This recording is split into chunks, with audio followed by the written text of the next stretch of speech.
l'actu se fera avec Henri Jo. Bien évidemment, notre invité a pris des coups face à Manguei Gueye et le football, lui, prend des coups face au coronavirus. Le football est forcément touché. La crise sanitaire impacte les finances des clubs et ces derniers n'hésitent plus à licencier. C'est le cas au FC Sion qui a limogé 9 de ses joueurs, dont 2 Ivoiriens qui refusent le chômage technique. Les dégâts collatéraux du coronavirus commencent à peser sur certains footballeurs ivoiriens évoluant en Europe. Seydou Doumbia est la première grosse victime de la suspension des championnats européens. Le contrat de l'ex-attaquant de l'Athletic d'Adjamé en cours jusqu'en juin 2020 a été résilié par le FC Sion, ainsi que 8 autres de ses coéquipiers, dont son compatriote Kwasi Xavier Lagley. Selon la presse suisse, Seydou Doumbia, l'un des gros salaires, tout comme le Camerounais Alexandre Song, a refusé la formule de congé technique proposée par le club valaisan, en proie à des difficultés économiques. En réponse à ce comportement jugé d'égoïste par l'opinion nationale, le club a procédé mercredi dernier à la résiliation des contrats sans préavis pour raison de force majeure. Une disposition dénoncée par les avocats des joueurs concernés, appuyée sur le syndicat suisse des joueurs, SAFP, qui ont déjà engagé la bataille juridique. Alors, est-ce que vous comprenez la décision du club du FC Sion de proposer ça aux joueurs? Je pense que c'est un abus. C'est un abus parce que les joueurs, ils sont pour rien. C'est quelque chose qui arrive aujourd'hui, c'est dans le monde entier, ce n'est pas de leur fait. Oui. Donc, au contraire, il y a des pays comme la France, je vais me mettre un peu politiquement, que le président français qui est très critiqué, aujourd'hui, il demande de ne pas faire payer les loyers et l'électricité. Donc, c'est pour vous dire que c'est des choses qui sont indépendantes de leur volonté. Donc, ils n'ont pas le droit de les virer comme ils le font là. Je pense que souvent, il faut relativiser. Les causes d'une mise au chômage technique doivent être conjoncturelles, c'est-à-dire un résultat d'une rencontre de circonstances. Pour l'entreprise, une restructuration de l'entreprise, une perte de l'outil de production, une conjoncture économique délicate. Et c'est dans cette configuration que nous nous trouvons aujourd'hui avec les clubs. C'est vrai, les joueurs n'ont pas demandé qu'il y ait cette maladie, mais les clubs aussi n'ont pas demandé qu'il y ait cette maladie. Donc c'est au club maintenant de voir comment, puisque les joueurs ne sont plus en activité pendant cet arrêt-là, c'est de voir comment on peut essayer de stabiliser avec les finances. Donc moi, je pense que des mesures comme ce qui vient d'être pris au sein du FC Sion sont de bonnes mesures pour quand même essayer de souffler un peu financièrement. Donc je laisse. Bon, je dirais oui et non. Hein. La décision n'est pas sage, selon moi. Le président du FC Sion dit ceci, je cite, « Le club est privé de tous ses revenus. Il nous est interdit de leur offrir leur travail. C'est un cas de force majeure. » Donc, par rapport à cette situation, ça peut se comprendre. On peut quand même accepter. Mais, la force majeure des deux côtés. Forcément. Voilà. Donc, pourquoi il y en a un qui doit en partir? Par exemple oui. Prenons le cas du Santiago Bernabéu, hein, le stade du Real Madrid, qui paie en moyenne 100 000 € par jour, parce que actuellement c'est fermé, entre les entrées, entre les maillots, les ventes de maillots, les visites, tout ça. Donc c'est quelque part des manques à gagner au club. Et comme les joueurs ont été en quelque sorte attirés pour jouer au football et que, bon, voilà, l'activité pour l'instant est à l'arrêt, je pense que des mesures comme cela ne sont pas aussi de mauvaises choses. Il faut réussir à stabiliser les finances et je pense que c'est bienvenu. Dans cette situation-là, tout le monde a été pris de court, tant les présidents de clubs que les joueurs. Donc la meilleure façon serait de s'entretenir à l'amiable. On n'a pas proposé aux joueurs de couper directement leur salaire. On leur a proposé de couper 30% de leur salaire, c'est-à-dire qu'ils gagnent 70% de leur salaire en attendant que la situation puisse avoir des solutions. Mais déjà, à dire non, pour moi, c'est faire preuve déjà de... On ne compatit pas déjà à la situation du club parce que déjà, le club, il perd, mais aussi les joueurs perdent. Donc là, il faudrait s'entretenir à l'amiable. Est-ce que les joueurs sont obligés d'accepter Non. Non. Non, ils ont un contrat qui les lie. Maintenant, ce qui arrive, on appelle ça une force c'est des forces majeures. Oui. Il vient de donner un exemple. Le Real Madrid perd 100 000 € par jour. Est-ce que le Real Madrid a limogé ces joueurs? Alors justement, là on parle vraiment du FC Sion, qui est quand même pas un des plus grands clubs. Est-ce que c'est quelque chose qui est envisageable pour un grand club européen? Non, mais on attend de voir. Moi, je ne crois pas. Voilà. Moi, je crois ça pas. Ça n'arrivera pas à un autre, Ça n'arrivera à un pas. grand club. Voilà, ça n'arrivera pas. C'est un club comme Sion qui peut le faire, mais ça, c'est un abus. On se rappelle d'hier, on se rappelle de la Ligue anglaise qui, hier, a décidé d'aider les clubs des divisions inférieures parce que ce n'est pas les mêmes montants. Ce ne sont même pas les mêmes montants. Quand tu prends des clubs de Première Ligue comparés aux clubs de Championship, ce n'est pas les mêmes montants. Donc, quelque part, eux, ils font l'effort d'aider ces clubs-là qui vraiment ne sont plus en activité pour pouvoir subvenir quand même à leurs besoins. Alors, après... Donc, le FC Sion peut se trouver actuellement dans cette même situation. Donc, c'est pas un grand la Ligue de Suisse d'aider le FC Sion. Et moi, j'ai un petit peu de mal avec quand même quelque chose dans cette histoire. Je suppose que le club n'attend pas les entrées, ne compte pas sur les entrées, les ventes de maillots et autres pour payer la billetterie, etc., pour payer le salaire des joueurs. Ça, c'est quelque chose qui est prévu sur toute l'année. Exactement, comme toute entreprise. Une entreprise. Voilà. Donc... Oui, comme une entreprise, sauf que, oui, mais la billetterie, vous qui avez été professeur... Non, mais ça, c'est du bénéfice. Ça vient non, mais ça rapporte quand même, ça rapporte au club. Ça peut, c'est des abonnements qui sont faits. Je suis d'accord avec ce que tu dis. Mais ce que tu dis là, je suis d'accord avec. Mais on ne fait pas un salaire de joueur en prévision des entrées du stade. Non. C'est ça. C'est comme toute entreprise, il y a des trucs prévisionnels. On prévoit déjà le salaire de tous les joueurs, c'est annuel. Maintenant, tout ce qui vient, billetterie, machin, ça, c'est des compléments. Ça, je dis, c'est du bénéfice. Maintenant, oui. Parce qu'un exemple, Sion joue le championnat, ils sont en première division. Oui, ils sont 8e. Ils sont en première division. Oui. Et puis, ils sont aujourd'hui, indépendants de leur volonté, ils sont derniers. Il n'y a plus personne qui vient au stade. Qu'est-ce qu'on fait? On ne paye plus les joueurs pour ça? On ne paye plus les joueurs pour ça? Ah oui. Mais... Non, mais le sponsor, il va continuer. Je pense que si le championnat se joue, il Non, mais je veux dire que l'entrée déjà, c'est un manque à gagner. Donc, est-ce que l'entrée, c'est déjà un manque à gagner? Est-ce que pour cela, on dit aux joueurs qui vont être payés? On peut quand même s'entendre et puis régler ce problème à l'amiable. On ne donne pas forcément la possibilité aux joueurs de résigner carrément le contrat. On peut négocier. Non, vous savez, en football, c'est un métier particulier et exceptionnel. Ce n'est pas dans tout qu'on discute. Il y a un contrat qui a été signé. On respecte ce contrat jusqu'au bout. Voilà, c'est comme ça en football. Attendez, Yellow. D'accord.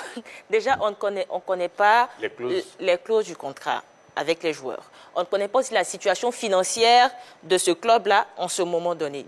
Peut-être que ce club-là avait des problèmes financiers avant même que le coronavirus n'arrive. Donc, le coronavirus est venu déjà plomber la situation financière de ce club. Donc, qu'est-ce qu'il faut faire? Gérer le problème à l'amiable, réduire le salaire de 30% des joueurs en attendant que la situation soit résolue. Pour moi, c'est peut-être la solution. Oui, ça, c'est pour vous.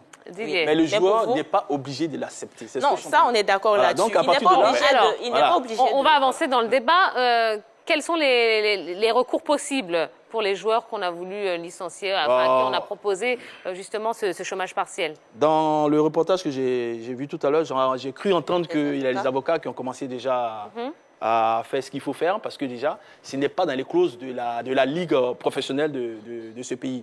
Donc, je pense que les joueurs auront un gain de cause. Ça, il n'y a pas de souci. Oui. D'abord, on va dire que le syndicat suisse, au niveau des footballeurs, a déjà pris l'affaire en main. Ils ont comme ça réfléchi. Et puis, au niveau du syndicat, c'est les joueurs qui ont demandé. Et puis, en même temps, le syndicat a réagi pour essayer de trouver des mesures pour pouvoir tout de suite, là, il a cité 9 joueurs, régler le cas. Donc, ils ne sont pas laissés pour compte. Le syndicat travaille et puis on attend de voir les résultats. Dans cette situation, déjà, on sait que déjà, la première voie, ça sera la fédération. Franchement, ils vont s'adresser avec le syndicat, bien sûr. Ils vont se tourner vers la fédération. S'ils n'ont pas gain de cause, ils iront vers l'UEFA, puisque voilà, la Suisse, c'est en Europe. Ils iront vers l'UEFA, ensuite la FIFA. Et peut-être le dernier recours, ça sera le TAS, le tribunal arbitral sportif. Mais ils ont toutes leurs chances quand même de ils vont le gagner, il n'y a pas de souci. Il n'y a aucun souci. D'accord. Après, ça dépendra aussi des clauses du contrat.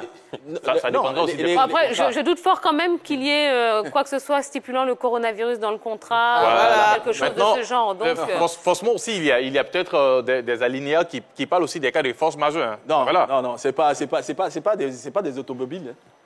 C'est un contrat qui est signé, ce n'est pas des automobiles. Non, mais... Alors, on a une réaction d'un internaute. D'un internaute. Yannick Stéphane, oui et oui, en cette période, on doit tous faire des sacrifices pour le bien-être de tous. En plus, les activités du club sont à l'arrêt, donc il faut faire preuve de bienveillance face à cette situation. Très bien. Bon. Son avis. C'est son avis. On a parlé tout à l'heure de Doumbia Seydou et de Xavier. C'est des garçons en championnat quand même qui apportent un plus à leur effectif. 15 matchs pour Doumbia Seydou sur 17 possibles, 5 buts. Sa valeur marchande actuellement tourne autour de 682 milliards de nos francs CFA. Xavier Kouassi, 17 matchs sur 23 possibles, 4 cartons jaunes, 2 rouges. Valeur marchande, il tourne autour de 666 milliards de francs CFA. C'est de gros budgets. Oui. Millions ou milliards? 600 millions. Non, millions. Voilà. Il faut, pour revenir aux statistiques, on voit bien que c'est quand même des joueurs très importants du club, du FC Sion qui viennent d'être là limogés. On espère que peut-être pour le président qui a pris cette décision, on espère qu'il aura une année blanche au niveau de la Suisse parce qu'en cas de reprise du championnat, il sera privé de 9 importants joueurs de son équipe. Ah bah oui, on a vu quand même qu'il y avait des sacrés noms. Hein. Bien sûr. Il y a du beau monde quand même dans cette équipe du FC Sion. Alors voilà ce qu'on pouvait vous dire concernant les problèmes dus au coronavirus. Alors oui, on est bien conscient que c'est quand même une situation qui touche le monde entier. Une situation exceptionnelle. Une situation exceptionnelle, tout à fait. Et je pense qu'il y aura quand même pas mal de clubs qui vont aller également dans cette direction. Mais on vous tiendra informé, ne vous inquiétez pas. Alors, on va revenir à vous, monsieur Otokore. Expliquez-nous un petit peu les détails de votre transfert à Auxerre. Comment ça s'est passé? Nous, c'est à l'époque... À l'époque, il n'y avait pas de manager, il n'y avait pas tout ce qu'il y a autour du football aujourd'hui. Oui. Bon, c'est un dirigeant, M. Landry Bossin, qui, à l'époque, France Football, il y avait la dernière page où tu pouvais écrire à un club et tout ça. Donc, il a pris sur lui, il dit, bon, Didier, je sens que tu as du talent. Et lui-même, il était français parce que c'est un métis. Il dit, j'ai envoyé une lettre à Giroud, je vais voir s'il répond. S'il répond, tu vas à Auxerre, tu vas faire un essai. Puis c'est comme ça que je suis arrivé à Auxerre. Tout simplement. Tout simplement. Alors, Giroud, on connaît le personnage. Oui. Il est comment dans la vraie vie? Donc, c'est un père. En fait, c'est le père, mais vraiment jaloux. Voilà. Oui. C'est passionnel. Alors, on entendait énormément de choses à son sujet. On disait que il prenait sa voiture au milieu de la nuit pour surveiller que les joueurs étaient bien chez eux, etc. Il était vraiment comme ça ou pas? En fait, il faisait les boîtes de nuit. Il ne pouvait pas visiter toutes les maisons ou les appartements des joueurs, mais il faisait les boîtes de nuit. Ça, c'est comme ça qu'il était. Et puis, il avait ses indices un petit peu partout. On l'appelait Colombo parce qu'il mettait la blouse de Colombo en plus.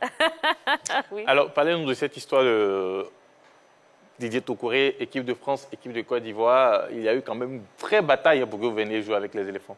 Oui, il y a eu une grosse bataille. Ça, j'étais très jeune. Et puis, aujourd'hui, je vais le dire, honnêtement, je n'ai pas choisi. D'accord. Voilà, je n'ai pas choisi. Honnêtement. Qui a choisi pour vous alors? Je n'ai pas choisi. C'est la FIFA qui a décidé.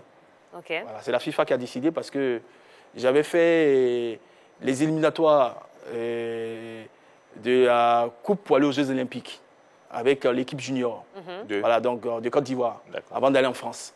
Donc à l'époque, tous les matchs internationaux étaient déjà fichés à la FIFA. Donc il n'y avait pas cette tendance de binationaux. Voilà, donc la FIFA a décidé qu'il fallait que je vienne jouer pour mon pays. Voilà, donc ce n'est pas moi qui ai décidé en réalité.